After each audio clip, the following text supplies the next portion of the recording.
So today we're going to talk about the inspection, which is a major part of the home buying and selling process.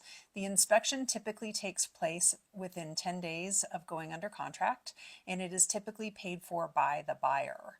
The buyer will, oftentimes with the help of the buyer's agent, will select an inspection company and ask them to go out to the new property, and they will, for a fee, of course, they will inspect the property and they will look at all the major systems in a home. And that is everything from, they look at the roof, they look at the HVAC, they look at the plumbing and the electrical, they look at the foundation, they look into the attic if there is one. They look at pretty much all the major systems, plus the one thing that they do is they will always run the dishwasher, because dishwashers have such a high chance of leaking and ruining floors and basements and that kind of thing. So those are some of the things that are looked at in the inspection process, and those are just some of the things. And once that is done, the inspector will create a report that will list out the level of importance of anything that they have found in the property, and sometimes they even make recommendations as to how to correct it or what needs to be done, or what standards are. The other thing that is done, they also do radon tests, and they also do sewer scopes oftentimes. And if the inspection company doesn't, they'll hire someone to come out and do that for them. But those are all some really important things that need to take place during the inspection process.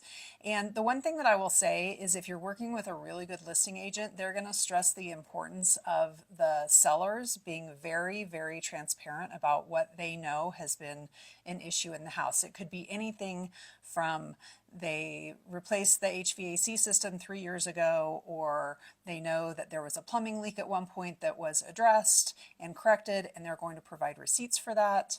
And it could be something as simple as there's a wasp nest that happens every summer in the backyard that tends to be a problem, or a really loud barking dog.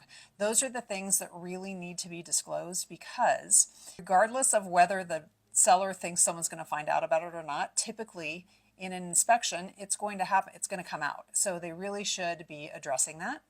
And then there are no surprises for anyone, the seller or the buyer. Once the inspection report has been completed, then the buyer and the buyer's agent are going to sit down, and they're going to review the major things that need to be addressed. And the buyer's agent will create an inspection objection, which basically lists the things that they are asking for the seller to take care of. Most people aren't going to list absolutely everything on the inspection report, because the odds of someone taking care of that are probably slim, but they're going to ask most likely for the major issues.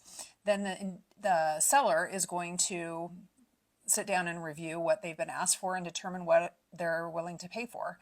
And then they'll have the inspection resolution. Once the inspection resolution is signed by both parties, then they're going to have, the seller will hire the contractors to come out and take care of the things that have been noted, unless on the inspection objection or resolution it says that they'll offer a concession for those items. So those are typically some of the things that take place during an inspection, and lots of other things can come up and happen. But if you have any other questions, I'd be happy to answer them for you.